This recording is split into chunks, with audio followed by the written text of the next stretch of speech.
नमस्कार सभी को। मैं दीपेंद्र सोलंकी ऑनलाइन क्लासेस में आप सभी का हार्दिक स्वागत और अभिनंदन करता हूं। आज की क्लास में हम प्लांट एम्ब्रियोलॉजी के टॉपिक माइक्रोस्पोरोजेनेसिस, जिसे हम लघु बीजाणु जनन कहते हैं, का अध्ययन करेंगे। प्लांट एम्ब्रियोलॉजी की सीरीज में हमने पहले पढ़ा था फ्लावर के स्ट्रक्चर, और उसके पश्चात फ्लावर के एक important part male reproductive organ स्टेमन के स्ट्रक्चर को हमने पढ़ा था। स्टेमन यानी पुंकेसर के स्ट्रक्चर हमने पढ़ी थी, और पुंकेसर के अंदर एंथर के स्ट्रक्चर को भी हमने ध्यान से पढ़ा था। एंथर पुंकेसर का वह भाग होता है जिसके अंदर लघु बीजाणु या पोलन ग्रेन का, पराग कणों का निर्माण होता है। तो पुष्प के अंदर पाए जाने वाले पुंकेसर के एंथर यानी पराग कोश के अंदर माइक्रोस्पोरोजेनेसिस या लघु बीजाणु जनन की प्रक्रिया संपन्न होती है। अभी क्या होता है लघु बीजाणु जनन? लघु बीजाणु जनन का तात्पर्य यह होता है कि पुष्प के अंदर पराग कणों का निर्माण। पराग कण को ही हम लघु बीजाणु कहते हैं। तो पराग कणों के निर्माण की जो प्रक्रिया है, पोलन ग्रेन के निर्माण की जो प्रक्रिया है, इसे ही हम लघु बीजाणु जनन कहते हैं। यहाँ पर तो ध्यान रखने वाली मुख्य बात है वो ये है, पहला कि यहाँ पर लघु बीजाणु यानी पोलन ग्रेन का निर्माण होता है। दूसरी चीज, इनका निर्माण पुंकेसर के पराग कोश में होता है, यानी स्टेमन के जो एंथर होते हैं उसके अंदर होता है। ये दो चीज सबसे महत्वपूर्ण है, यहीं से लघु बीजाणु जनन की डेफिनेशन आती है। तीसरी महत्वपूर्ण बात है कि इस प्रक्रिया के दौरान एक अर्धसूत्री विभाजन, अर्धसूत्री प्रकार का जो कोशिका विभाजन जिसे मियोसिस कहते हैं, यह संपन्न होता है। अर्थात पोलन ग्रेन के निर्माण करने के लिए आवश्यक जो विभाजन होता है उसे हम अर्धसूत्री विभाजन कहते हैं। तो इन सबसे मिलाकर हम संक्षिप्त सी डेफिनेशन बनाना चाहें तो पुंकेसर के पराग कोश के अंदर लघु बीजाणु मातृ कोशिका के अंदर अर्धसूत्री विभाजन द्वारा पराग कणों के निर्माण की प्रक्रिया लघु बीजाणु जनन कहलाती है। अथवा यूं कहें कि स्टेमन्स के एंथर के अंदर उपस्थित स्पोर मदर सेल्स में मियोसिस के उपरांत पोलन ग्रेन के निर्माण की जो प्रक्रिया है उसे हम माइक्रोस्पोरोजेनेसिस कहते हैं।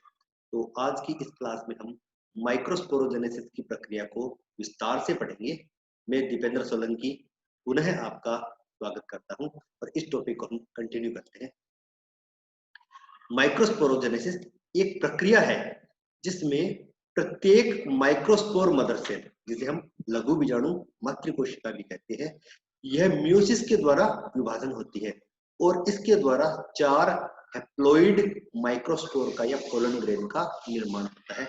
यानी एक माइक्रोस्पोर मदर सेल में अर्धसूत्री विभाजन की प्रक्रिया के द्वारा 4 माइक्रोस्पोर या पोलन ग्रेन का निर्माण होता है। इस प्रक्रिया को हम पूरा डायग्राम के माध्यम से समझने का प्रयास करेंगे। ये एंथर है। जब एंथर का निर्माण होना प्रारंभ हुआ है उस समय की यह स्टेज है, हमने एंथर का टीएच काटा है। इस समय किसी भी प्रकार के स्ट्रक्चर का फॉर्मेशन नहीं हुआ है, केवल और केवल यहाँ पर जो है सबसे बाहरी परत एपिडर्मिस होती है और अन्य सामान्य कोशिकाएं होती है। अब इनमें से कोई भी एक कोशिका जो एपिडर्मिस के जस्ट नीचे होती है, एपिडर्मिस के जस्ट नीचे उपस्थित परत की कोई भी कोशिका, यह आर्केस्पोरियल सेल की भांति व्यवहार करती है। अब अगर एक एंथर में 4 स्पोरेंजिया का निर्माण होता है तो 4 आर्केस्पोरियल सेल हो जाएगी। अगर 2 ही माइक्रोस्पोरेंजिया बनती है तो 2 आर्केस्पोरियल सेल होती है। डिपेंड करता है, ये डाइथिकस प्रकार का है तो 4 माइक्रोस्पोरेंजिया बनती है, अगर मोनोथिकस प्रकार का हुआ तो 2 माइक्रोस्पोरेंजिया का निर्माण होगा। तो यह आर्किस्पोरियल सेल जो है, इस आर्किस्पोरियल सेल विभाजित होकर ये 2 कोशिकाओं का निर्माण करती है। जो बाहर की तरफ जो कोशिका बनती है उसे बोलते हैं पैराइटल सेल, और अंदर की तरफ जो कोशिका बनती है उसे प्राइमरी स्पोरोजेनस सेल कहते हैं। तो बाहर पैराइटल सेल्स बनती है और अंदर प्राइमरी स्पोरोजेनस सेल्स बनती है। और ये जो कोशिकाएं जो है आगे उत्तरोत्तर विभाजन के द्वारा जो है बाहर की तरफ, जो हमने एंथर के स्ट्रक्चर में पढ़ा था, एंडोथीसियम, मिडल लेयर और टेपिटम, इन सब के इनिशियल्स का निर्माण करती है। तो एक एक इनकी इनिशियल कोशिका बनती है और ये इनिशियल कोशिकाएं जो फर्दर विभाजन करके इनकी पूरी भित्ति का निर्माण करने का कार्य करती है। और अंदर जो है एक बनती है स्पोर मदर सेल, जो बीजाणु मातृ कोशिका, ये इन सब की इनिशियल सेल है। और फाइनली जो है ये डेवलपमेंट होते हुए इस प्रकार से होता है कि यहाँ पर क्लीवेज बनते हैं, एंथर की स्ट्रक्चर डेवलप होती है और यहाँ पर इस प्रकार एंथर जो है अपने स्ट्रक्चर जो है लेना प्रारंभ कर देता है।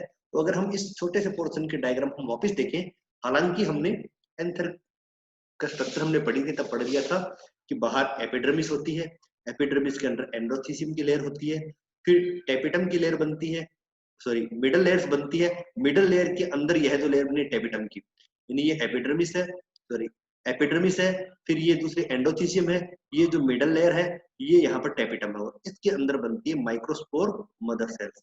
और इन माइक्रोस्पोर मदर सेल्स के बाद में ये जो दो माइक्रोस्पोरेंजिया के बीच का रीजन है, इसे बोलते हैं स्टोमियम कहते हैं। स्टोमियम वह स्थान है जहां पर परागकोश जो है ये फटकर यहाँ से माइक्रोस्पोर जो है ये मुक्त होते हैं। तो ये मेच्योर एंथर का डायग्राम है जहां पर स्पोरेंजिया फट गई है और परागकण जो है इनका प्रकीर्णन प्रारंभ हो गया है। तो ये जो डायग्रामेटिक प्रेजेंटेशन है माइक्रोस्पोर के निर्माण की प्रक्रिया का, तो माइक्रोस्पोर का निर्माण जो है किस प्रकार से एंथर के अंदर संपन्न होता है, एंथर का डेवलपमेंट किस प्रकार से होता है और एंथर का डेवलपमेंट होकर उसके अंदर माइक्रोस्पोर किस प्रकार बनते हैं, ये इसका एक थीमेटिक डायग्राम है। इसे हम आउटलाइन के द्वारा भी समझने का प्रयास करते हैं कि माइक्रोस्पोरेंजियम का डेवलपमेंट किस प्रकार से होता है। तो जो इनिशियल सेल थी जिसे हमने आर्कोस्पोरियल सेल कहा था, इस तो बाहर एपिडर्मिस थी और इसके जस्ट अंदर थी आर्केस्पोरियम, जिसे हम आर्केस्पोरियल सेल कह रहे थे। तो इस आर्केस्पोरियल सेल के डिवीजन से दो कोशिकाएं बन रही है, प्राइमरी पेराइटल सेल और primary sporogenous cell. Primary parietal cell प्राथमिक भित्ति कोशिका है जिनसे भित्तियों का निर्माण होना होता है, और प्राइमरी स्पोरोजिनस सेल यह जो है स्पोरोजिनस टिश्यू का निर्माण करती है। तो इसके द्वारा खाली और खाली स्पोरोजिनस टिश्यू का निर्माण होगा। जबकि प्राइमरी पेराइटल सेल जो है यह इस स्पोरोजिनस टिश्यू के बाहर उपस्थित सभी भित्तियों का, जिनके अंदर एंडोथीसियम, मिडल लेयर और टेपिटम शामिल है, इनका करता है। हालांकि ये निर्माण की प्रक्रिया थोड़ी सी जटिल है। यह पेराइटल सेल जो है, प्राइमरी पेराइटल सेल, यह विभाजित होकर दो कोशिकाएं बनाती है। एक तो आउटर सेकेंडरी पेराइटल सेल, ये प्राइमरी पेराइटल सेल थी, इसके विभाजन से सेकेंडरी पेराइटल सेल बनती है। तो दो सेकेंडरी पेराइटल सेल बनेंगी, एक आउटर है और दूसरी इनर है। आउटर जो पेराइटल सेल है इसके द्वारा एंडोथीसियम और अपर मिडल लेयर बनती है, जबकि जो इनर पेराइटल सेल है इसके द्वारा लोअर मिडल लेयर और टेपिटम का निर्माण होगा। तो टेपिटम जो बनती है यह पेराइटल सेल, जो इनर पेराइटल सेल है, इससे बनती है। अब हालांकि जो अपर मिडल लेयर है इससे मिडल लेयर फर्स्ट और मिडल लेयर सेकंड का निर्माण होता है, जो लोअर मिडल लेयर है इससे मिडल लेयर थर्ड का निर्माण होता है। लेकिन फिर भी संक्षिप्त में अगर बात करें तो पेराइटल सेल जो है, पेराइटल सेल के विभाजन से तीन परतें बनती है। पहली एंडोथीसियम, दूसरी मिडल लेयर और तीसरी टेपिटम। तीन परतों का निर्माण होता है, जिसे मिडल लेयर स्वयं जो है तीन परतों से मिलकर बनी होती है। तो ये थीमेटिक डायग्राम है जिसे हम इन शॉर्ट बात कर रहे हैं। लेकिन ये जो स्पोरोजिनस टिश्यू है, जो सबसे आंतरिक भाग में या केंद्रीय भाग में उपस्थित होता है, स्पोरोजिनस, जिसे हम बीजाणुजनक कोशिका कहते हैं, इससे बनता है बीजाणुजनक ऊतक या स्पोरोजिनस टिश्यू। और इस स्पोरोजिनस टिश्यू की जो कोशिकाएं हैं फाइनली माइक्रोस्पोर मदर सेल या लघु बीजाणु मात्र कोशिका का निर्माण करती है। और इन लघु बीजाणु मात्र कोशिका में अर्धसूत्री विभाजन के द्वारा माइक्रोस्पोर या लघु बीजाणुओं का निर्माण होता है।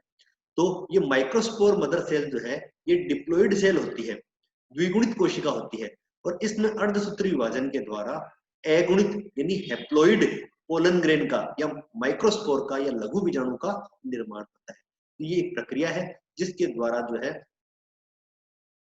एंथर के अंदर उपस्थित माइक्रोस्पोर मदर सेल में मियोसिस की प्रक्रिया के द्वारा हैप्लॉइड माइक्रोस्पोर का निर्माण होता है। तो यहाँ पर हमने देखा कि परागकण का जो निर्माण होता है, माइक्रोस्पोरोजेनेसिस की जो प्रक्रिया है, लघु बीजाणु जनन की प्रक्रिया, इसका सबसे महत्वपूर्ण स्टेप है अर्धसूत्री विभाजन या मियोसिस की प्रक्रिया। और यह मियोसिस जो होता है, यह होता है माइक्रोस्पोर मदर सेल के अंदर। तो लघु बीजाणु प्रक्रिया, लघु बीजाणु जनन की जो प्रक्रिया है, माइक्रोस्पोरोजेनेसिस की जो प्रक्रिया है, ये संपूर्णतया इस मियोसिस पर निर्भर करती है कि मियोसिस किस प्रकार से यहाँ पर संपन्न होता है। मियोसिस हालांकि हमने पूर्व क्लासेस में पढ़ लिया था, लेकिन यहाँ पर जो मियोसिस होता है, अर्धसूत्री विभाजन, ये दो प्रकार से संपन्न होता है। पहला प्रकार है सक्सेसिव टाइप या उत्तरोत्तर प्रकार। सक्सेसिव टाइप जो है, ये सामान्य प्रकार का मियोसिस है जो हमने पढ़ा था, लेकिन यह एक बीजपत्री जो पादप होते हैं, मोनोकोट्स होते हैं, इन्हीं के अंदर यह पाया जाने वाला विभाजन है। सामान्य मियोसिस के समान इस मियोसिस के अंदर भी दो स्टेजेस होती है। मियोसिस फर्स्ट पहले होता है और मियोसिस फर्स्ट सेकंड बाद में होता है। यानी कोशिका पहले मियोसिस फर्स्ट के द्वारा विभाजित होती है और उसके पश्चात बनने वाले दोनों कोशिकाओं में मियोसिस सेकंड कंप्लीट होता है। और प्रत्येक स्टेप के बाद में सेल प्लेट का फॉर्मेशन होकर साइटोकाइनेसिस होता है। यहाँ पर आप डायग्राम में देखिएगा, ये मदर सेल है, जो माइक्रोस्पोर मदर सेल कर रहे हैं उसकी बात कर रहे हैं। इसके अंदर मियोसिस फर्स्ट संपन्न होता है। मियोसिस फर्स्ट संपन्न होने से दो स्पष्ट केंद्रकों का निर्माण होता है, दो केंद्रक बन जाते हैं। इन दोनों केंद्रकों के बीच में ये निर्माण होता है सेल प्लेट का। सेल प्लेट का फॉर्मेशन इसके केंद्रीय भाग से होता है और धीरे धीरे इसका व्यास जो है ये बढ़ता चला जाता है और ये केंद्र से परिधि की तरफ इसका निर्माण होता है। तो यानी दोनों कोशिकाओं के बीच में भित्ति का निर्माण होता है और यह भित्ति का निर्माण केंद्र से परिधि की तरफ होता है। और साइटोकाइनेसिस के उपरांत दो पुत्री कोशिकाएं बन जाती है और यहाँ पर मियोसिस फर्स्ट जो है ये कंप्लीट हो जाता है। इसके पश्चात मियोसिस सेकंड प्रारंभ होता है और मियोसिस सेकंड प्रारंभ होने से बनने वाली दोनों डॉटर सेल्स जो है ये दो दो कोशिकाओं का निर्माण और कर देती है। तो इस प्रकार चार डॉटर सेल्स, जिन्हें हम अब पोलन ग्रेन भी कहते हैं, इनका निर्माण हो जाता है। और चूंकि पोलन ग्रेन जुड़े हुए हैं, इसलिए इसे पोलन ग्रेन टेट्राड कह देते हैं। तो इस प्रकार मोनोकोट जो पादप होते हैं उसमें सामान्य मियोसिस के समान विभाजन होता है, मियोसिस फर्स्ट और उसके उपरांत मियोसिस सेकंड।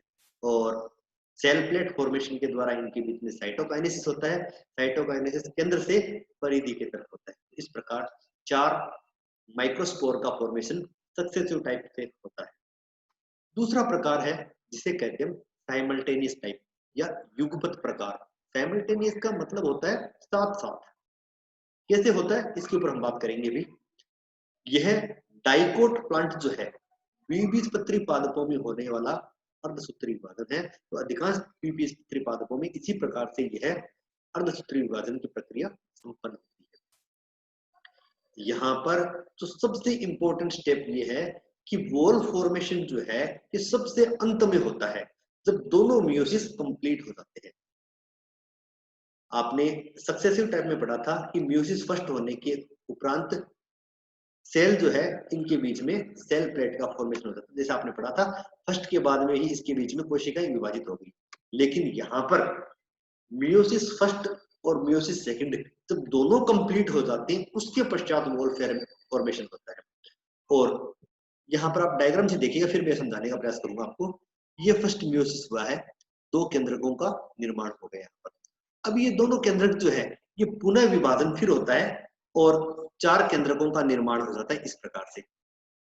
और जब चार केंद्रक बन जाते हैं, उसके पश्चात यहाँ पर कोशिका द्रव्य का विभाजन प्रारंभ होता है। लेकिन यह विभाजन अब क्लीवेज प्रकार से होता है या फर्रो फॉर्मेशन टाइप से होता है। यानी इसकी जो परिधि होती है, इसकी परिधि जो है अंदर की तरफ जो विदलित होना प्रारंभ होती है, अंदर की तरफ धंसना प्रारंभ होती है, जिससे अंदर की तरफ खांच बनती है और फाइनली जो है चारों माइक्रोस्पोर जो है अलग अलग हो जाते हैं। यहाँ पर देखने में क्या प्रतीत होता है कि तीन माइक्रोस्पोर हमें सामने से दिखाई देते हैं और एक माइक्रोस्कोप स्पोर पीछे की तरफ होता है। यानी इनका विन्यास जो होता है यह चतुष्फलकीय प्रकार से होता है। चतुष्फलकीय प्रकार का, जैसे कार्बन का अरेंजमेंट होता है उसी प्रकार से चतुष्फलकीय प्रकार का अरेंजमेंट होता है। किसी भी फेस से देखेंगे तो हमें 3 एक तरफ दिखाई देंगे और एक जो है ये पीछे की तरफ दिखाई देता है। तो इस प्रकार पोलन ग्रेन जो है टेट्राड में अरेंज होते हैं, जो कि टेट्राहेड्रल या चतुष्फलीय प्रकार का अरेंजमेंट होता है। तो यहाँ पर सबसे इंपॉर्टेंट चीज ये है कि पहले दोनों मियोसिस कंप्लीट होते हैं, लेकिन इन मियोसिस के दौरान साइटोकाइनेसिस नहीं होता है, केवल और केवल कैरियोकाइनेसिस यानी केंद्रक का विभाजन होता है। और जब 4 केंद्रक बन जाते हैं उसके पश्चात क्लीवेज फॉर्मेशन होता है। अब क्लीवेज फॉर्मेशन जब होगा तब भित्ति का निर्माण परिधि से केंद्र की तरफ होता है। जबकि आपने पहले पढ़ा था सक्सेसिव प्रकार का, वहां पर आपने पढ़ा था भित्ति का निर्माण केंद्र से परिधि की तरफ होता है। यहाँ पर उल्टा है, यहाँ पर परिधि से केंद्र की तरफ भित्ति का निर्माण होता है। तो ये 2 प्रकार आपने देखे हैं। पहला सक्सेसिव टाइप ये मोनोकोट में था, ये साइमल्टेनियस टाइप ये डाइकोट में पाए जाने वाला विभाजन है। तो ये माइक्रोस्पोरोजेनेसिस की जो प्रक्रिया थी हमने 2 स्टेप में हमने पढ़ी। इसके उपरांत माइक्रोस्पोर बनते हैं।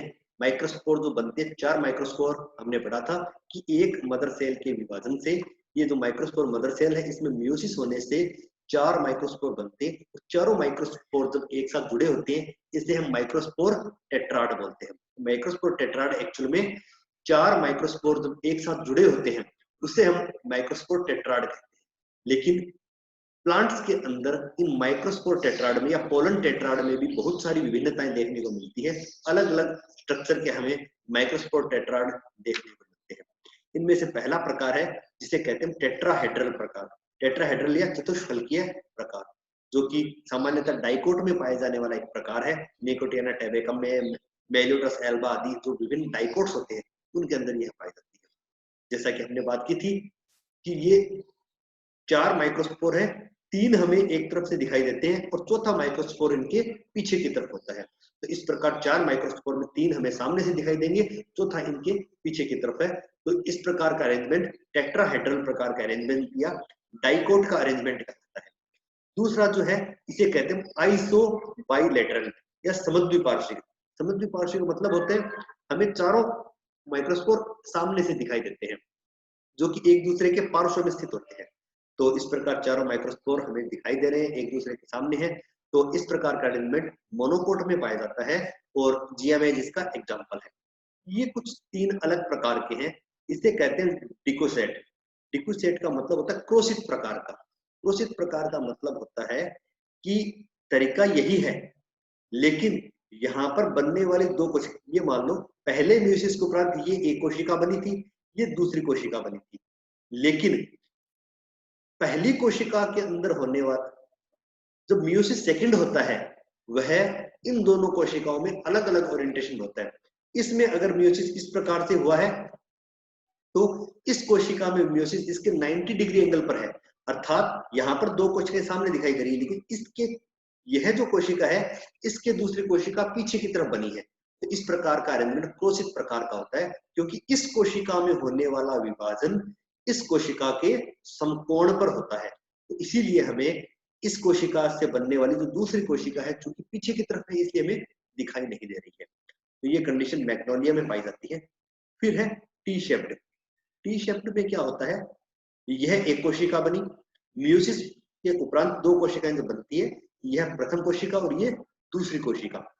अब इन दोनों कोशिकाओं में विभाजन अलग अलग प्रकार से होता है। इस कोशिका में विभाजन होने से 2 कोशिकाएं बन गई, लेकिन इस कोशिका में जो विभाजन हुआ है ये देखिए प्रकार का विभाजन है। इससे आपको केंद्रकों का अरेंजमेंट ये इस प्रकार से फिर इस प्रकार से, तो ये टी आकार का अरेंजमेंट बनता है। कोशिका इस ये आपने ऐसा बनाया और फिर आपने ऐसे बनाया। तो इस प्रकार जिस प्रकार इंग्लिश का अल्फाबेट टी होता है उस प्रकार से अरेंजमेंट देखने को मिलता है, जो कि हेलोफिला के अंदर पाया जाता है। चौथे प्रकार का आपके सामने है कि विभाजन जो है रेखीय क्रम में होती है, इसलिए इसे लीनियर प्रकार का अरेंजमेंट कहते हैं, जो कि एरिस्टोलोकिया में पाया जाता है। तो इस प्रकार पोलन टेट्राड जो है ये अलग अलग प्रकार के दिखाई देते हैं, क्योंकि इसमें चारों जो पोलन ग्रेन है इनका अरेंजमेंट जो है आपको डिफरेंट प्रकार का देखने को मिलता है। यहाँ पर माइक्रोस्पोरोजेनेसिस की प्रक्रिया संपन्न होती है। अब हम बात करेंगे यहाँ पर पोलिनिया और कंपाउंड पोलन ग्रेन के बारे में। एक्चुअल में क्या होता है कि कई बार कुछ पोलन ग्रेन जो है वो एक समूह के अंदर पाए जाते हैं। तो पोलिनियम जो है ये सिंगुलर है, पोलिनिया प्लूरल। तो प्लांट के अंदर पोलन ग्रेन के जो समूह पाए जाते हैं जो एक दूसरे से जुड़े होते हैं उन स्ट्रक्चर्स को हम पोलिनिया कहते हैं। सामान्यतः हमने देखा कि 4 पोलन ग्रेन साथ पाए जाते हैं जिसे पोलन ग्रेन टेट्राड कहते हैं। लेकिन यहाँ पर पोलन ग्रेन टेट्राड में न होकर पोलन बहुत सारे पोलन ग्रेन एक समूह में पाए जाते हैं तो उसे हम पोलिनिया बोल देते हैं। और ये पोलिनिया सामान्यतः एक एंथर में बनने वाले सभी एंथर जो है एक साथ जुड़े होते हैं, तो एक एंथर के ये प्रोडक्ट होते हैं। और जब ये ट्रांसफर होते हैं तब हो सकता है यूनिट में भी ट्रांसफर हो या फिर ऐसा भी हो सकता है कि सिंगल सिंगल यूनिट के रूप में भी ट्रांसफर हो सकते हैं। दोनों प्रकार की कंडीशन यहाँ पर देखने को मिलती है। ये कंडीशन सामान्यतः ऑर्किड में देखने को मिलती है। इसके अलावा एस्क्लेपिएडेसी फैमिली के प्लांट जो है जिसका मिल्क वीड या आंख जिसे बोलते हैं, आंकड़ा या आंख जिसे बोल रहे हो, उसके अंदर जो है इस प्रकार की कंडीशन देखने को मिलती है। दूसरे प्रकार की कंडीशन है कंपाउंड पोलन ग्रेन।